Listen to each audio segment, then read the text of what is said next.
சரிங்களா. ஸோ கீழ்காணும் கூற்றுகளில் D bill treasury bill தொடர்பான சரியானவற்றை தேர்வு செய்யவும். சரிங்களா. இதுக்கு தமிழில் கருவூல பத்திரம் அப்படிங்கிற பேர் இருக்குது. ஆனால் இந்த கொஷின் பேப்பரில் பாருங்கள் கருவூல பத்திரம் அப்படிங்கிறத பேர் கொடுத்துருக்காங்களா? ஸோ இல்லை. ஸோ அதனால தான் வந்து பார்த்திங்கன்னா மோஸ்ட்லி எக்கனாமிக்ஸை பொறுத்தளவுக்கு எல்லாருமே இங்கிலீஷில் படித்து வச்சுக்கிறது பெட்டர். ஏன்னா ஒரு சில இடங்களில் வந்து பார்த்திங்கன்னா நமக்கு என்னன்னே தெரியாமல் போயிடும், தமிழில் வந்து கொடுக்க மாட்டாங்க அப்படிங்கும்போது. ஸோ இதுக்கான ஆன்சர் வந்து என்ன அப்படின்னா, ட்ரெஷரி பில் அப்படிங்கிறது என்னென்னா,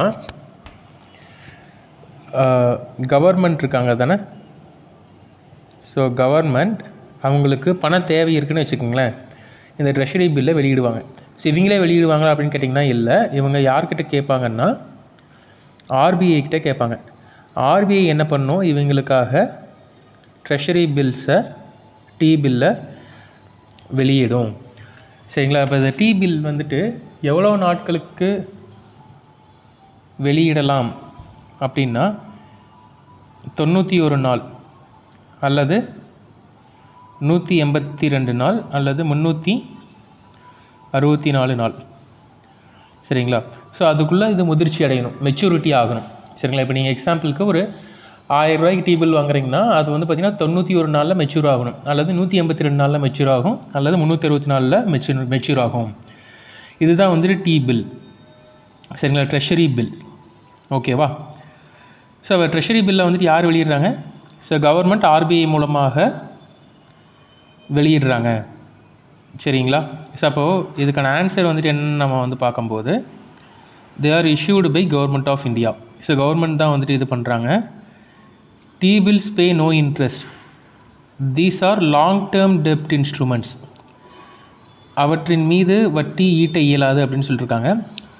4வது, அவை நெடுங்கால கடன் பத்திரங்கள் ஆகும். ஸோ இப்போ நான் எவ்வளோ நாட்கள் சொன்னேங்க? 91 நாள், 182 நாள், 364 நாள். இது வந்து பார்த்திங்கன்னா மேக்ஸிமம் டேஸே வந்துட்டு எவ்வளவுதான்னா ஒரு வருஷம்தான். சரிங்களா. ஸோ ஒரு வருஷம்தான். அப்படி ஒரு வருஷம்தாங்கும்போது லாங் டேர்ம் அப்படின்னு பார்த்தீங்கன்னா 10 வருஷம் 20 வருஷம் அப்படின்னா தான் லாங் டேர்ம். ஒரு வருஷங்கும்போது ஷார்ட் டேர்ம் ஃபண்ட் தான். அப்போ இந்த நெடுங்கால கடன் பத்திரம் அப்படிங்கிறது தவறானது. சரிங்களா. இவற்றின் மீது வட்டி ஈட்ட இயலாது அப்படின்னு கேட்டிங்கன்னா வட்டி ஈட்ட இயலாது தான். ஓகேவா. ஸோ வட்டி ஈட்ட இயலாது அப்படின்னா இப்போ எக்ஸாம்பிளுக்கு ட்ரெஷரி பில்லுடைய விலை, சரிங்களா, வட்டி இருக்குது ஆனால் வந்துட்டு அது டைரெக்டாக வட்டின்னு சொல்ல மாட்டாங்க. ட்ரெஷரி பில்லுடைய விலை 1000 ரூபான்னு வச்சுக்கோங்க. 1000 ரூபான்னா அதில் என்ன பண்ண மாட்டாங்கன்னா 1000 ரூபாய்க்கு விற்க மாட்டாங்க, டிஸ்கவுண்ட் ரேட்டில் விற்கிறேன் அப்படின்னு சொல்லுவாங்க. சரிங்களா. கூப்பன் ரேட் அப்படின்னு சொல்லுவாங்க. எக்ஸாம்பிளுக்கு ஒரு டிஸ்கவுண்ட் ரேட்னு பார்க்கும்போது 20% டிஸ்கவுண்ட் போட்டு 800 ரூபாய்க்கு விற்பாங்க. ஸோ அந்த ட்ரெஷரி பில்லுடைய மதிப்பு 1000 ரூபா, ஆனால் அது விற்கிறது 800 ரூபா. அப்போ வந்துட்டு அது மெச்சூர் ஆகும்போது நமக்கு எவ்வளோ கிடைக்கும்னா 1000 ரூபா கிடைக்கும். ஓகேங்களா. இப்போ இந்த இடத்துல இன்ட்ரெஸ்ட் ரேட்டை பற்றி ஏதாச்சும் பேசியிருப்பாங்களான்னு கேட்டிங்கன்னா பேசியிருக்க மாட்டாங்க. ஸோ அதனால தான் வந்து பார்த்திங்கன்னா இது நோ இன்ட்ரெஸ்ட்னு சொல்லுவாங்க. ஆனால் இதுக்கு லாபம் வந்துட்டு இருக்குது, அது இன்ட்ரெஸ்ட்டுங்கிற பேரில் நமக்கு தரமாட்டாங்க. ஓகேங்களா. ஸோ அவை நெடுங்கால கடன் பத்திரங்கள் இல்லை. சரிங்களா. மேக்ஸிமமாகவே எவ்வளோ நாள் தான்? 364 நாள் தான் மேக்ஸிமமே. இவற்றின் மீது வட்டி ஈட்ட இயலாது. இதை வந்து என்ன பண்ண முடியாது, இதுக்கு மேலே வட்டி கிடைக்குமா அப்படின்னு கேட்டிங்கன்னா வட்டி கிடைக்காது. ஸோ அப்போ இது கரெக்டு தான். இவை மத்திய அரசால் வெளியிடப்படுகின்றன. மத்திய அரசு மட்டும்தான் இதை வெளியிட முடியும். மாநில அரசு வெளியிட முடியுமா அப்படின்னு கேட்டிங்கன்னா ஸ்டேட் கவர்மெண்ட் இதை வெளியிட முடியாது. ஸோ இந்திய ரிசர்வ் வங்கி வெளியிடுதா அப்படின்னு கேட்டிங்கன்னா இந்திய ரிசர்வ் வங்கி வெளியிடாது. சரிங்களா. ஸோ வெளியிடுறது மத்திய அரசு, அதை வாங்கி விற்று கொடுக்கறது ரிசர்வ் வங்கி. ஓகேவா. ஸோ இந்த கொஷின் புரிஞ்சுது தானே. ஸோ அடுத்ததான் மானிட்டரி பாலிசியினுடைய இன்ஸ்ட்ருமெண்ட்ஸ் என்ன அப்படின்னு கேட்குறாங்க. பணக்கொள்கையின் கருவிகள். ஸோ பணக்கொள்கையினுடைய முக்கியமான கருவிகள் வந்து என்ன?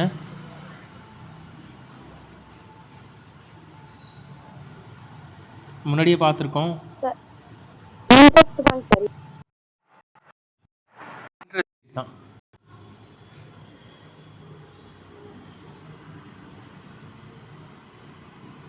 சரிங்களா. ஸோ இன்ட்ரெஸ்ட் ரேட்டு தான் வந்துட்டு பணக்கொள்கையினுடைய முக்கியமான கருவி. சரிங்களா. அப்போ இந்த இன்ட்ரெஸ்ட் ரேட் வந்து பார்த்திங்கன்னா நிறையா விதங்களில், அதாவது முக்கியமான கருவி இன்ட்ரெஸ்ட் ரேட்டு. பணக்கொள்கையில் எதை கண்ட்ரோல் பண்ணுவாங்க? 2 விதமான பணக்கொள்கை இருக்குது. இன்னும் 2 என்னென்ன அப்படின்னு பார்க்கும்போது மலிவு பணக்கொள்கை, இன்னொன்று அருமை பணக்கொள்கை, cheap monetary policy and dear monetary policy. சரிங்களா? ஸோ இதன் மூலமாக இந்த cheap money policy and dear money policy மூலமாக எதை கண்ட்ரோல் பண்ணுவாங்க? மக்கள்கிட்ட இருக்கக்கூடிய பணத்தை. சீப் மணி பாலிசினா மக்கள்கிட்ட பீப்புள்கிட்ட பணம் அதிகமாகும். டியர் மணி பாலிசினா பீப்புள்கிட்ட பணம் குறையும். சரிங்களா? ஸோ இப்போ மணி பாலிசி, மானிட்டரி பாலிசியினுடைய முக்கியமான இதெல்லாமே வந்து பார்த்திங்கன்னா பேங்க் ரேட் வந்து வரும். ஸோ பேங்க் ரேட் மூலமாக வட்டி, இதுவும் வந்து ஒரு விதமான வட்டி தான். இதன் மூலமாக பேங்க் வந்து என்ன பண்ணுறாங்க, பேங்க் ரேட் இன்க்ரீஸ் பண்ணாங்கன்னா மக்கள்கிட்ட பணப்புழக்கம் குறையும். அதே வந்து டிக்ரீஸ் பண்ணாங்கன்னா மக்கள்கிட்ட பணப்புழக்கம் அதிகமாகும். அப்போ பேங்க் ரேட்டுங்கிறது வரும். அடுத்தது டேக்ஸ் ரேட். டேக்ஸ் ரேட் அப்படிங்கிறது, இப்போ டேக்ஸ் இன்க்ரீஸ் பண்ணாங்கன்னா மக்கள்கிட்ட என்ன ஆகும், பணப்புழக்கம் குறையும். டேக்ஸை டிக்ரீஸ் பண்ணாங்கன்னா பணப்புழக்கம் அதிகமாகும். அப்போ இதுவும் மானிட்டரி பாலிசியில் ஒரு டூலா அப்படின்னு கேட்டிங்கன்னா இல்லை. மானிட்டரி பாலிசி டூல்னாவே அது என்னவாக இருக்கணும், இன்ட்ரெஸ்ட் ரேட்டுடையதாக இருக்கணும். சரிங்களா? பேங்க் மூலியமாக போகக்கூடியதாக இருக்கணும். ஓகேங்களா? டேக்ஸ் ரேட் அப்படிங்கிறது, டேக்ஸை யார் முடிவு பண்ணுவாங்க? டேக்ஸை முடிவு பண்ணுறது பேங்க்கா? கவர்மெண்ட். ஸோ கவர்மெண்ட் தான் டேக்ஸை முடிவு பண்ணுறாங்க. சரிங்களா? அப்போ இது மானிட்டரி பாலிசி கிடையாது. அடுத்து cash reserve ratio. Cash reserve ratio அப்படின்னா என்ன நம்ம பார்த்துருக்கோம். இப்போ ஒரு 100 ரூபா பேங்க்கில் டெபாசிட் ஆகுது அப்படின்னா, 100 ரூபா டெபாசிட் ஆகுதுன்னா அதில் ஒரு 10% என்ன பண்ணிக்கணும், பேங்க்கு எஸ்எல்ஆர் அப்படிங்கிற பேரில் தாங்களே வச்சுருக்கணும். இன்னொரு 10%, எக்ஸாம்பிளுக்கு நான் சொல்கிறேன், சிஆர்ஆர் அப்படிங்கிற பேரில் அவங்களே வச்சுருக்கணும். சரிங்களா? இது போக மீதி இருக்கக்கூடியதான் என்ன பண்ண முடியும், மக்களுக்கு கடனாக பேங்க்ஸ் வந்து கொடுக்க முடியும். ஸோ 100 ரூபாயில் 20% போயிடுச்சு, 80 ரூபா தான் என்ன பண்ண முடியும், கடனாக கொடுக்க முடியும். அப்போ கடன் கொடுக்கக்கூடியதை வந்து என்ன பண்ண முடியுதுன்னா இந்த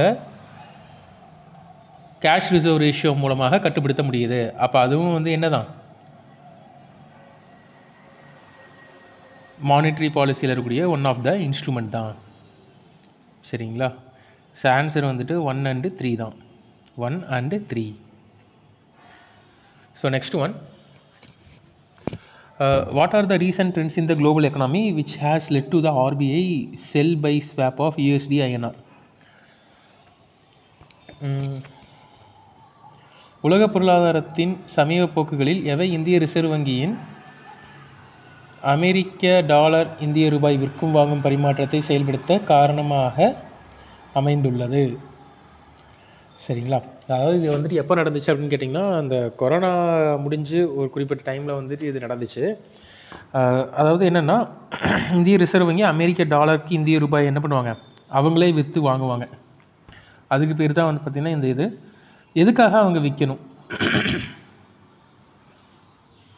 சரிங்களா? இது என்ன நம்ம கொஞ்சம் டீட்டெயில்டாக பார்த்துட்டு வந்துடலாம்.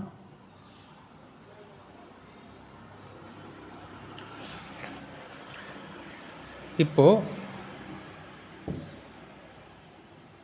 போன கிளாஸ்லேயே இதை எக்ஸ்பிளைன் பண்ணியிருந்தேன். சரி, இருந்தாலும் இன்னொரு தடவை எக்ஸ்பிளைன் பண்ணுறேன். இப்போ நம்ம வந்துட்டு ஒரு டாலரை எவ்வளோ ரூபா கொடுத்து வாங்குகிறோம்?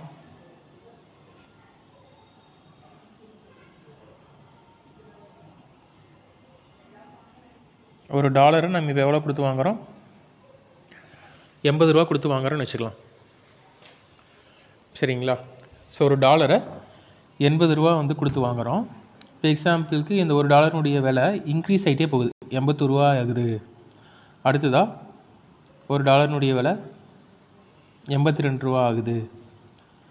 ஒரு டாலருடைய விலை 83 ரூபா ஆகுது. ஒரு டாலருடைய விலை 84 ரூபா ஆகுது. ஸோ இந்த மாதிரி டாலருடைய விலை அதிகமாகிட்டே போகுது அப்படின்னு வந்து வச்சுக்கலாம். எதனால டாலருடைய விலை அதிகமாகும்? ஒரு பொருளினுடைய விலை எதனால் அதிகமாகும்? அதனுடைய டிமாண்ட் வந்துட்டு இன்க்ரீஸ் ஆகும்போது தான், அதுக்கான தேவை அதிகரிக்கும் போது தான். சரிங்களா? இப்போ நம்ம வந்து வேர்ல்டு மார்க்கெட்டில் போய் டாலரை நம்ம வாங்கும்போது தான் டாலருடைய விலை அதிகமாகிட்டே போகுது. ஓகேவா? ஸோ நம்ம வேர்ல்டு மார்க்கெட்டில் டாலரை வாங்காதபடி நம்ம என்ன பண்ணணும், கட் பண்ணணும். ஸோ டாலருக்கான டிமாண்டை நம்ம குறைக்கணும். சரிங்களா? ஸோ அதனால் வந்து ஆர்பிஐ என்ன பண்ணுறாங்கன்னா, டாலருடைய டிமாண்டை குறைக்கணுங்கிறதுக்காக ஆர்பிஐ அவங்கக்கிட்ட டாலர்ஸ் வச்சுருப்பாங்கல்ல, அந்த டாலரை கம்மியான விலையில் விற்கிறாங்க. ஸோ நார்மலாக இப்போ வந்துட்டு 81 ரூபாய்க்கு டாலர் விற்கிதுன்னா அவங்க வந்து 80 ரூபாய்க்கு டாலரை விற்பாங்க, அவங்கள்ட்ட இருக்கக்கூடிய டாலர்ஸை. சரியா? இப்போ எக்ஸாம்பிளுக்கு 2 அரிசி கடை நார்மலாக இந்தியாவில் வந்து அரிசியினுடைய விலை இன்க்ரீஸ் ஆகிட்டே வருதுன்னு வச்சுக்கலாங்க. அப்போ எங்கே நீங்கள் கடையில் போய் வாங்கினீங்கனாலும் அரிசியினுடைய விலை வந்துட்டு ரொம்ப அதிகமாக இருக்குது. அப்போ அதனால் என்ன பண்ணுறாங்கன்னா கவர்மெண்ட்டு அவங்களே வந்துட்டு அரிசியை வந்து விற்கிறாங்க ரொம்ப கம்மி விலையில். ஓகேவா? அப்போ அரிசியை கம்மி விலையில் விற்க ஆரம்பித்தாங்கன்னா எல்லோரும் வந்து என்ன பண்ணுவோம், கவர்மெண்ட் கிட்ட போய் அரிசி வாங்குவோமா? அப்போ ப்ரைவேட் கடையில் இருக்கக்கூடிய அரிசிக்கு டிமாண்ட் வந்து என்ன ஆகும், குறையுமா? அப்படி குறைஞ்சதுன்னா ப்ரைவேட்டில் இருக்கக்கூடிய அரிசியினுடைய விலை என்ன ஆக ஆரம்பிக்கும், குறைய ஆரம்பிக்குமா? ஸோ அதே தான் இங்கேயும். ஸோ வேர்ல்டு மார்க்கெட்டில் தான் நம்ம என்ன பண்ணிருப்போம்னா ஒரு டாலரை நம்ம நார்மலாக வாங்குவோம். அதனால தான் அதோடைய ப்ரைஸ் வந்துட்டு வேர்ல்டு மார்க்கெட்டில் டிமாண்ட் அதிகமாகி அதோடைய ப்ரைஸும் அதிகமாகிட்டே இருக்குது. அந்த ஒரு நேரத்தில் தான் நம்ம வந்துட்டு என்ன பண்ண போகிறோம் அப்படின்னு கேட்டிங்கன்னா, வேர்ல்டு மார்க்கெட்டில் போய் யாரையும் வாங்க விடாமல் கவர்மெண்ட்டே, அதாவது ஆர்பிஐயே வந்து என்ன பண்ணுறாங்கன்னா இந்த டாலர்ஸை வந்துட்டு விற்கிறாங்க. அப்படி டாலர்ஸ் விற்கும்போது கம்மி விலையில் விற்கிறாங்க. அப்படிங்கும்போது எல்லாரும் வந்து என்ன பண்ணுவாங்கன்னா டாலர்ஸை இங்கே தானே வந்து வாங்குவாங்க. அப்படி இங்கே வந்து வாங்கும்போது என்ன நடக்கும், வேர்ல்டு மார்க்கெட்டில் டாலர்ஸ்க்கான டிமாண்ட் குறையும். அப்போ டாலர்னுடைய ப்ரைஸ் வந்து என்ன ஆகும், குறைய ஆரம்பிக்கும். சரிங்களா? இதுதான் வந்துட்டு இந்த ருப்பி டாலர் ஸ்வாப் பண்ணுறதுக்கான ரீசன். ஸோ இப்போ வந்துட்டு இந்த கொஷினை வந்து பார்க்கலாம். Financial markets world wide facing intense selling pressure due to spread of COVID-19 infection. COVID-19 பெருந்தொற்றால் உலகளவில் நிதி சந்தைகள் சந்தித்து வரும் விற்பனை தொடர்பான தீவிர அழுத்தம். ஸோ இந்த பாயிண்ட் வந்துட்டு விடுங்க, நம்ம அடுத்தது பார்த்துக்கலாம். உலக சந்தையில் கச்சா எண்ணெய் விலை சரிவு, கச்சா எண்ணெயுடைய விலை வந்துட்டு குறைஞ்சிருக்கு அப்படின்னு சொல்கிறாங்க. சி, வளர்ந்து வரும் சந்தைகளின் நாணய மதிப்பு மேல் நோக்கி அழுத்தத்தை சந்திப்பது. ஸோ இந்த 3 தான் வந்துட்டு காரணம் அப்படிங்கிற மாதிரி வந்து சொல்கிறாங்க. இதில் எது கரெக்டானது அப்படிங்கிறத நம்ம வந்துட்டு கண்டுபிடிக்கணும். சரிங்களா? இப்போது நான் சொன்னதை வச்சு ஓரளவுக்கு என்ன அப்படிங்கிறத புரிஞ்சிக்க முடியும். ஆனால் ஃபுல்லாக வந்துட்டு உங்களால் இதுக்கான ஆன்சரை வந்துட்டு பண்ண முடியாது. அப்படி தானே இருக்குது. நான் முன்னாடி எக்ஸ்பிளைன் பண்ணதுக்கும் இந்த கொஷினில் கேட்டிருக்கிறதுக்கும் சம்மந்தமே இல்லாத மாதிரி வந்துட்டு இருக்குது தானே. எல்லாரும் கவனிச்சுட்டு தான் இருக்கீங்க. நான் பேசுகிறது கிளியராக கேட்குது தானே?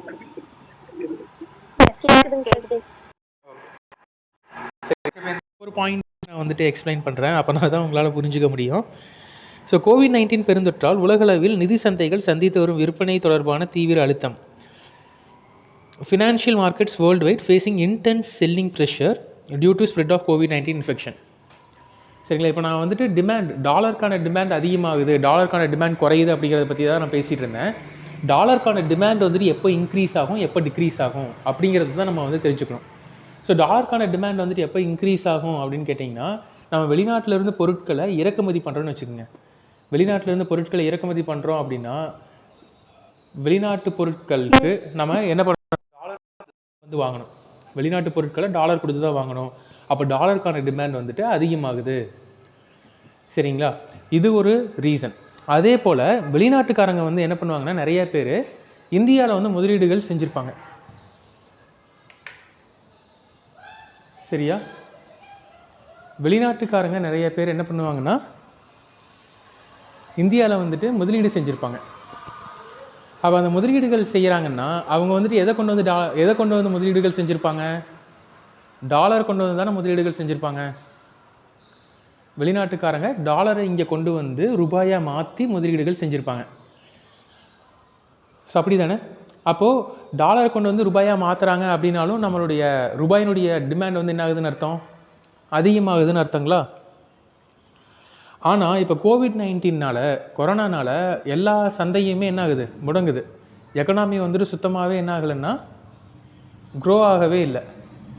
சரிங்களா? எக்கனாமி வந்துட்டு சுத்தமாகவே க்ரோ ஆகவே இல்லை. அந்த மாதிரியான ஒரு நிலை. அப்போ எல்லோரும் என்ன பண்ணுறாங்கன்னா இந்தியாவில் வந்து நம்ம என்ன பண்ணுறோம், நம்ம காசை நம்மளுடைய முதலீடுகளை வச்சுருந்தோம் அப்படின்னா இந்தியாவில் இருக்கக்கூடிய முதலீடுகள்லாம் வந்துட்டு பெருசாக க்ரோ ஆகுமா? எந்த ஒரு க்ரோத்துமே இருக்காது. அப்போ அவங்க எல்லாத்தையும் என்ன பண்ணுவாங்க, அவங்க முன்னாடியே இங்கே இன்வெஸ்ட்மெண்ட் பண்ணியிருக்கக்கூடிய டாலர்ஸை அவங்க ஊருக்கு எடுத்துகிட்டு போகணும்னு நினைப்பாங்களா? அப்போ டாலர்ஸ் வந்து என்ன ஆகுதுன்னா இந்தியாவில் இருந்து வெளிநாட்டுக்கு போகுது. இப்போ வெளிநாட்டுக்கு போகுதுன்னா முன்னாடி இங்கே டாலரை வந்து நம்ம ருப்பியாக கன்வெர்ட் பண்ணி தான் இன்வெஸ்ட்மெண்ட் பண்ணியிருக்கோம். அப்போ அந்த டாலர் வந்துட்டு திரும்ப என்னவாக ருப்பிங்கிறது திரும்ப டாலராக மாறி வெளிநாட்டுக்கு வந்து போகுது. சரிங்களா, அதுதான் வந்துட்டு இந்த A point. Selling pressure, facing intense selling pressure. கோவிட்-19 இன்ஃபெக்ஷன்னால் எல்லா ஃபினான்ஷியல் மார்க்கெட்லேயும், ஃபினான்ஷியல் மார்க்கெட்னா ஷேர் மார்க்கெட்டை தான் சொல்கிறாங்க. ஸோ ஷேர் மார்க்கெட்டில் வந்துட்டு ஏகப்பட்ட செல்லிங் ப்ரெஷர் வந்துட்டு இருக்குது. அப்போ அந்த செல்லிங் ப்ரெஷர்னால் எல்லோரும் என்ன பண்ணுறாங்கன்னா இங்கே இருக்கக்கூடிய பணத்தை விற்றுட்டு வெளியில் போகணும்னு நினைக்கிறாங்க. சரிங்களா, அதனால வந்துட்டு டாலர்னுடைய ப்ரைஸ் வந்து ரொம்ப அதிகமாகுது. ஓகேவா? ஸோ அப்போ ஏ ஆப்ஷனுங்கிறது கரெக்டு. ஸோ ரெண்டாவது, slump in international crude prices. So crude oil, நம்ம பெட்ரோல் ப்ரைஸஸ்லாம் இருக்குல்ல, ஸோ பெட்ரோல் ப்ரைஸஸ் எல்லாமே வந்துட்டு என்ன ஆகுது அப்படின்னு கேட்டிங்கன்னா ரொம்பவுமே குறையுது. ஓகேவா? ஸோ ரொம்பவுமே குறையிறதுனால எல்லாருமே வந்து என்ன பண்ணுறோன்னா அதிகமான பெட்ரோலை இறக்குமதி செய்கிறோம். அதனாலையுமே வந்து டாலர்ஸுடைய தேவை வந்துட்டு அதிகமாகுது. ஸோ மூணாவது, சரி இதில் வந்துட்டு இந்த பாயிண்ட் வராதுன்னு நினைக்கிறேன். இந்த பாயிண்ட் வராது. ஸோ க்ரூட் ப்ரைஸஸ் வந்து கம்மியாச்சு அப்படின்னா நம்ம என்ன பண்ணுவோம், இம்போர்ட் க்ரூட் ஆயில் வந்துட்டு இம்போர்ட் பண்ணுறது அதிகமாகும் தான். ஆனால் அதோடைய ப்ரைஸ் வந்து எப்படி தான் இருக்கும், கம்மியாக தானே இருக்கும். முன்னாடி நம்மளுடைய இந்தியாவுக்கான தேவை 1000 லிட்டர்னு வச்சுக்கலாங்க. 1 லிட்டர்னுடைய விலை $1 வச்சுக்கலாம். சரியா, $1. அப்போ 1000 லிட்டர் இறக்குமதி செய்கிறதுக்கு $1000 தானே வந்துட்டு தேவைப்படும். இப்போ ஒரு வேலை வந்துட்டு பார்த்திங்கன்னா ப்ரைஸஸ் வந்து ரொம்ப கம்மியாகுதுன்னா நான் வந்து என்ன பண்ணிடலாம்னா $50 $1000 இப்போ ஒரு டாலருக்கு விற்ற 1 லிட்டர் பெட்ரோலினுடைய விலை இப்போ வந்து பார்த்திங்கன்னா $0.5 வந்து விற்கிதுன்னு வச்சுக்குவோம். அப்போ எனக்கு வந்துட்டு எவ்வளோ தான் செலவாகும், $500 தான் செலவாகும். அப்படிங்கும்போது இந்த பாயிண்ட் வந்துட்டு வரதுக்கான சான்சஸ் இல்லை. அதே போல் emerging market currencies experiencing upward pressure. Emerging மார்க்கெட்னா இந்தியாவினுடைய மார்க்கெட்டு ஒரு எமர்ஜிங் மார்க்கெட் தான். அப்போ எமர்ஜிங் மார்க்கெட்டாக இருக்கக்கூடிய இந்தியாவினுடைய ப்ரைஸ் வந்து என்ன ஆகிட்டு தான் இருக்குது, லோயர் லெவலுக்கு தான் போயிட்டுருக்கு. சரிங்களா, $1 $80 கொடுத்து வாங்கிட்டு இருந்தவங்க இப்போ $85 கொடுத்து வாங்கக்கூடிய நிலைக்கு தான் நம்ம தள்ளப்பட்டு இருக்கோம். அப்படி இருக்கும்போது நம்மளுடைய ப்ரைஸ் வந்துட்டு என்ன ஆகுதுன்னா குறைஞ்சிக்கிட்டு தான் வந்துட்டு இருக்குது. அப்படி குறைஞ்சிக்கிட்டு தான் இருக்குது அப்படிங்கும்போது இங்கே சொல்கிறது தப்பு தானே. Emerging market currencies experience upward pressure அப்படிங்கிறது தப்பு தான். சரிங்களா, ஆன்சர் வந்துட்டு ஏ மட்டும்தான் வரும். இங்கே தப்பாக தான் கொடுத்துருக்காங்க. So monetary policy of the government of India emphasized the following 2 aims of economic policy. So monetary பாலிசினுடைய முக்கியமான எய்ம்ஸ் வந்து என்ன அப்படின்னு கேட்குறாங்க. To control and reduce the inflationary pressure in economy.